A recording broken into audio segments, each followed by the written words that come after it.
Superhit cinema Pushpa 2 এর premiere show চলাকালীন ভয়াবহ পদদলনে এক নারীর মৃত্যুর ঘটনায় আদালতের কাঠগড়ায় দাঁড়িয়েছেন দক্ষিণী সুপারস্টার আল্লু অর্জুন। সম্প্রতি অভিনেতা সহ ২৪ জনের বিরুদ্ধে চার্জশিট দায়ের করেন আদালত।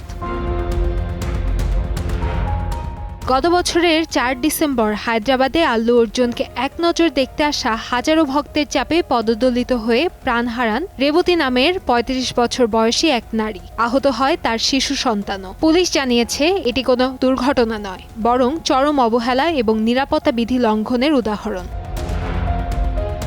পুলিশের দাবি, পরিস্থিতি অত্যন্ত ঝুঁকিপূর্ণ জানা সত্ত্বেও থিয়েটারে উপস্থিত হন এই অভিনেতা। প্রশাসন আগেই নিরাপত্তার বিষয়ে সতর্ক করলেও তা উপেক্ষা করেন তিনি। এর আগে মামলার ধারাবাহিকতায় আল্লু অর্জুন গ্রেফতার হলেও পরবর্তীতে জামিনে মুক্তি পান। একই মামলায় ফের আদালতে ডাক পড়েছে অভিনেতার।